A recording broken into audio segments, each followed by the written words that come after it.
So, welcome, welcome, welcome. We are in the second of 5-day series this week. Happy to be with all of you. And the 5-day series is on these wellsprings of Dharma well-being, inner and interpersonal well-being. So, noticing the well-being of being together with Sangha, of sitting, being here. And since we start with a sit, I want you to start by noticing if you're one of the folks who engages in chat, notice how it feels to be engaged. Notice how it feels to see greetings from old companions, long-term companions, new companions on the path. And take that into your heart. Take that into your heart. Including acknowledging the beauty of love, even love lost.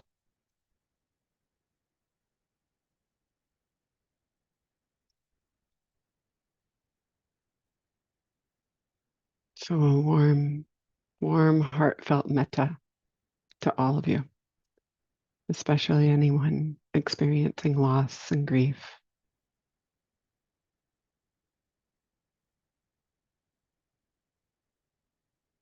And noticing those of you who are tuning into the conversation, the feeling in your heart, and letting that spread through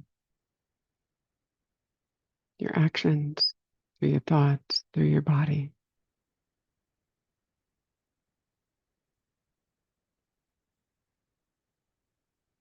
And then when you're ready, turning inward, maybe taking that last sip of tea,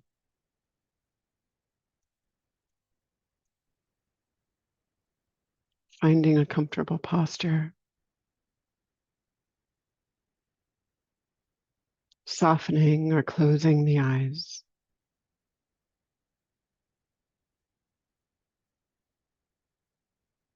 And attuning to any sense of care, beauty, well-being within.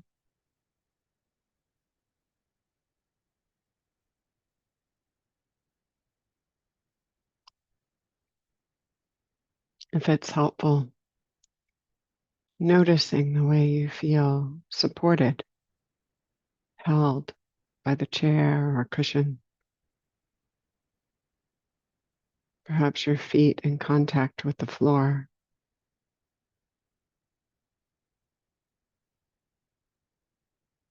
Held by gravity, by the boundless support of the earth, by the presence of virtual Sangha.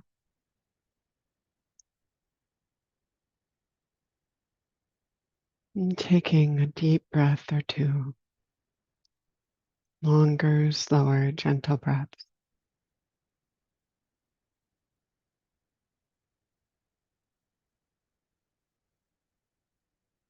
And allowing the exhale to soften your body, heart, and mind into presence. Being here.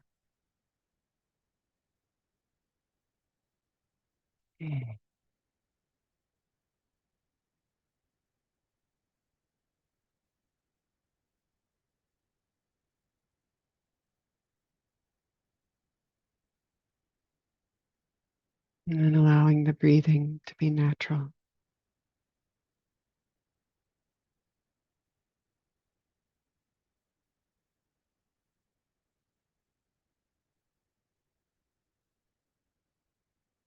Tuning into the felt sensations of this life's breath.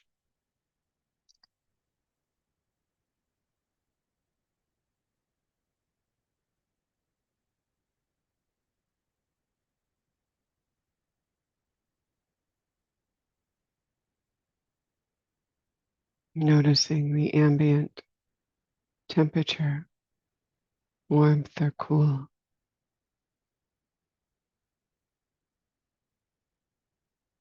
weight, or lightness,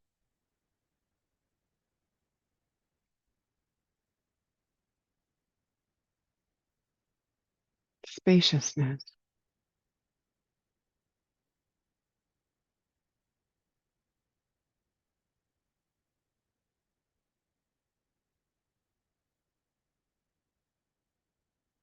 and inviting the body to relax. May my body relax.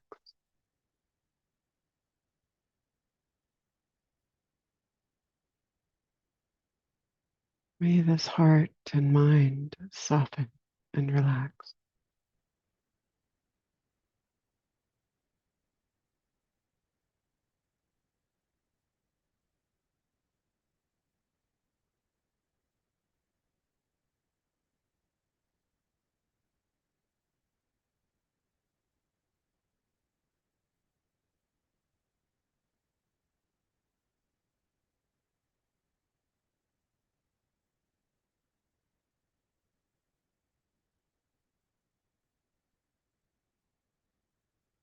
Meeting whatever arises with respect and care.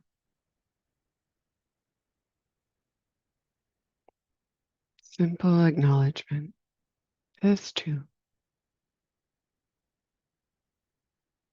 And allowing the breath, the body, the moment, this awareness to be your compass.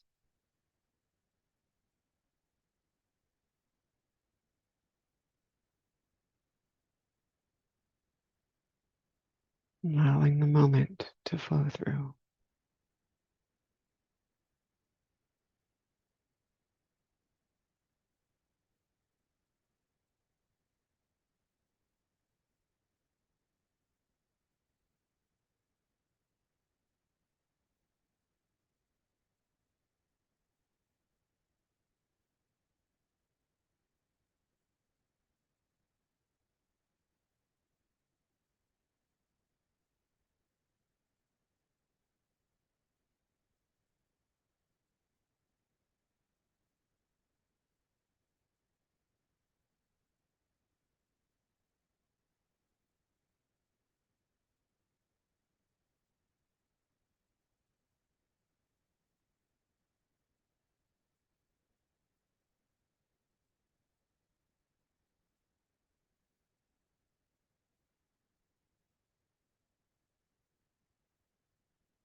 And in the last 5 minutes of this meditation, the invitation is to stay grounded in your whole body in this moment and attune to your emotional center, perhaps your heart or heart center.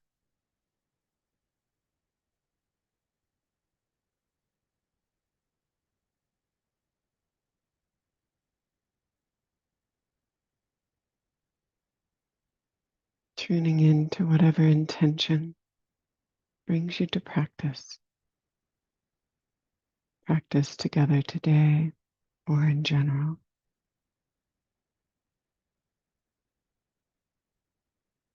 And be nourished by it.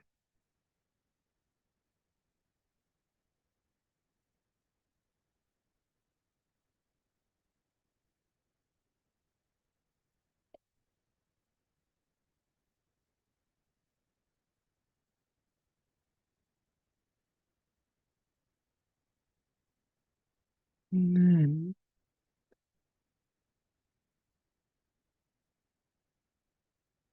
gathering up any moments of goodness, inner silence, mindfulness, care, compassion, patience, any little glimmers of goodness from this meditation practice.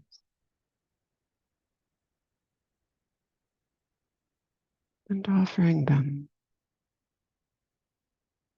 to yourself, through yourself, out towards the others in this global Sangha, offering them friendliness, care, kindness, metta.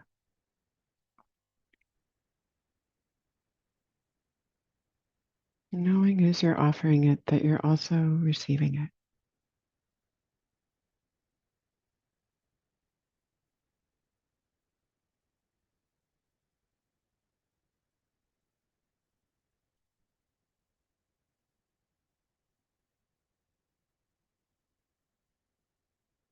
And turning your inner gaze outwards to all of the others your life touches directly and indirectly. And offering them these good wishes too.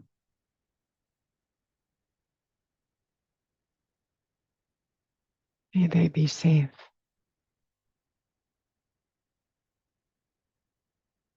happy, free from inner and outer harm.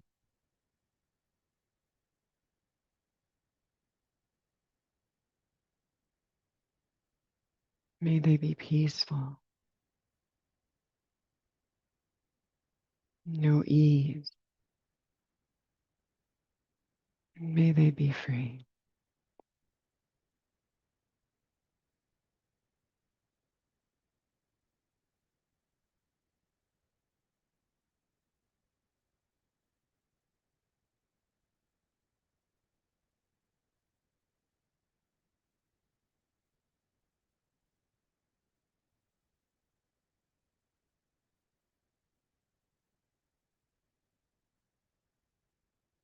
Radiating these wishes outwards.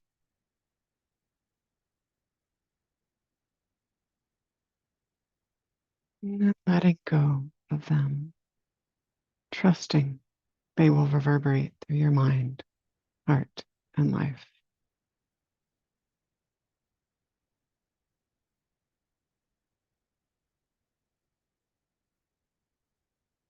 And resting in the moment, noticing the quality of the heart and mind in this moment.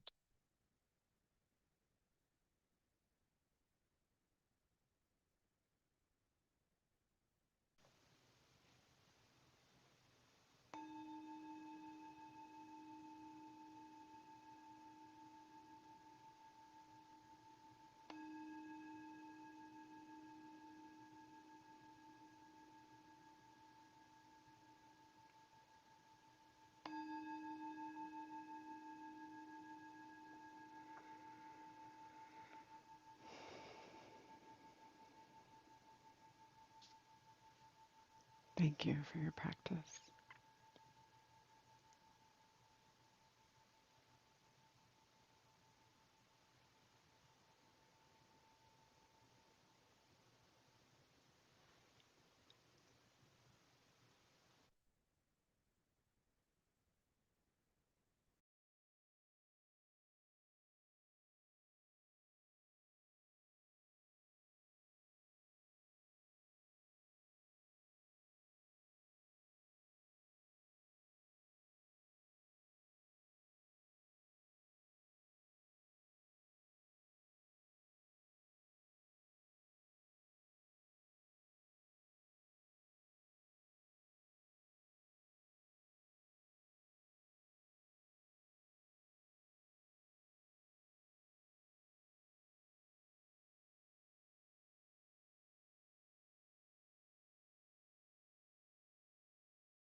So, dear online Sangha,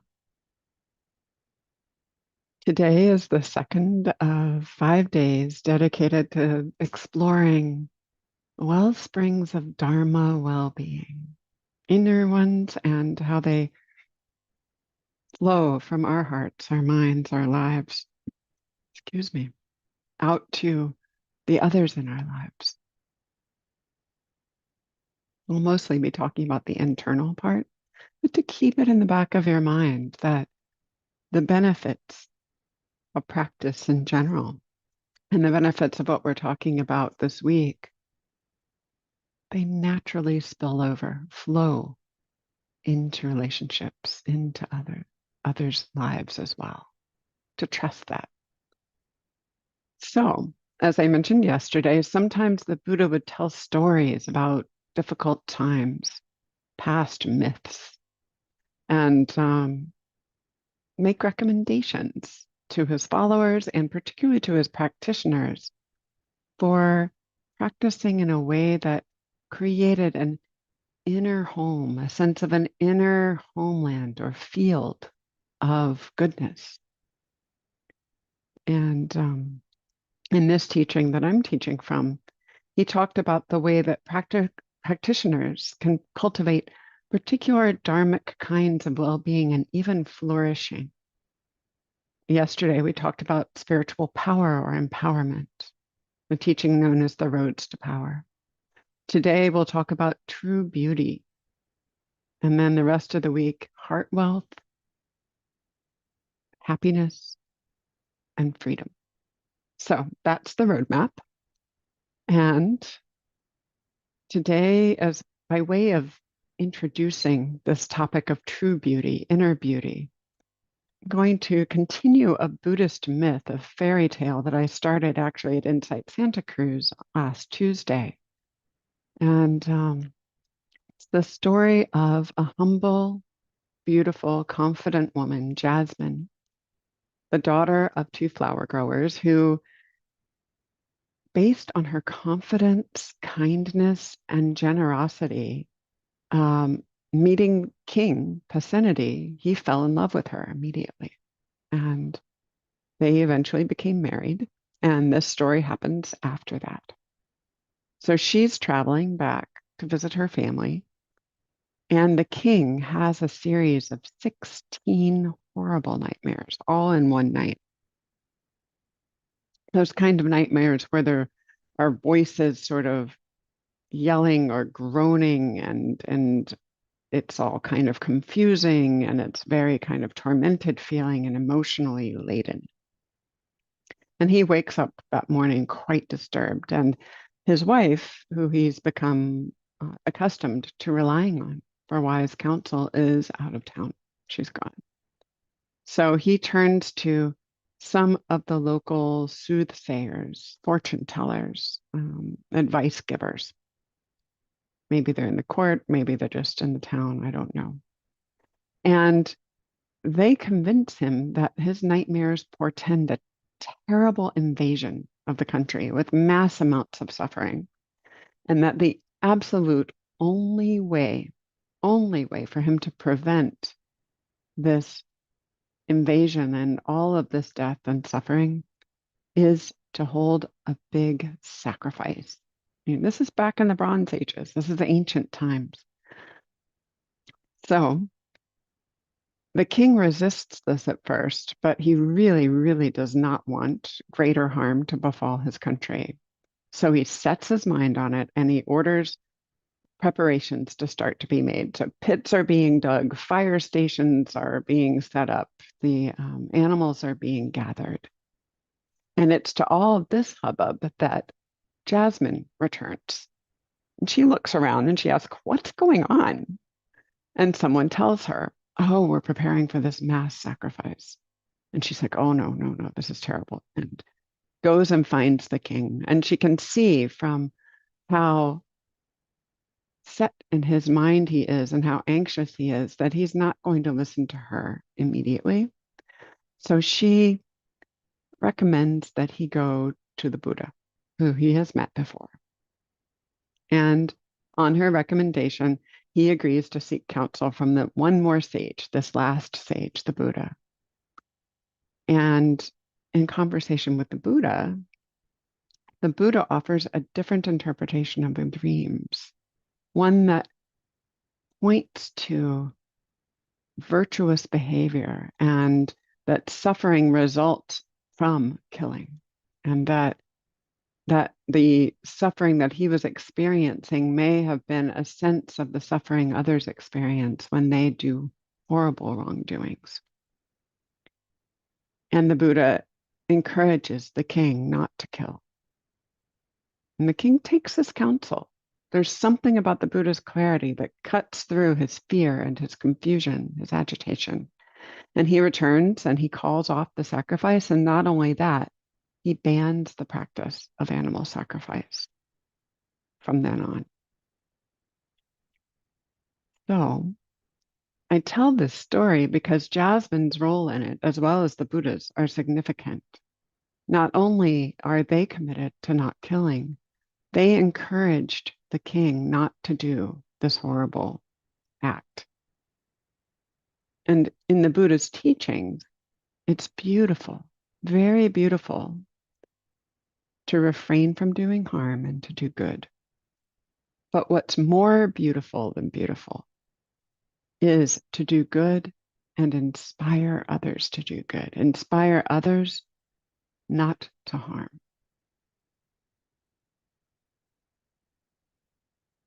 So that's the story. And in this short talk, this inner beauty, as by now you're hearing, is about virtuous conduct, walking through the world in a way that is non-harming. I won't go into the classic 5 precepts, the guardrails on behavior. I'll just name them briefly: not killing, not stealing, not engaging in sexual misconduct, not lying, and not engaging in harmful intoxication. As important as these conventions are, these guardrails are, the focus today is the guiding principle, the underlying intention. And that is that we can use a compass, an internal compass for the path of practice, for navigating life. In Pali, it's the compass of kusala and akusala, skillful or not skillful, harmful or not harmful. So, wholesome or not wholesome, sometimes are the words used. And this simple distinction can be a compass of care that guide behavior and even decisions, guide the journey. The true north of the compass is where wisdom and non-harming meet. So this discerning factor of wholesome or unwholesome, skillful or unskillful, is kind of a form of contemplative analysis. It's a thinking through for a lot of people on certain levels. And then as we begin to really take it in, it becomes more of a visceral, heart-based, gut-based guide for attention. intention. It's this way of embodying the great intelligence and wisdom of the Dharma in each moment. It can be a visceral feeling into. A friend of mine recently talked about how for her, it's almost more of a feeling in her heart or her body, a sense of not quite right or contraction. And that resonates for me as well. It's this kind of subtle not rightness in the body, in the heart, that then checks us for a moment, stops. Oh, what's happening here? And that can cut through all kinds of confusion, ambivalence, flurries of thought or worry or justification, even strong ambivalence, desire or fear. It's a powerful form of strength and discernment.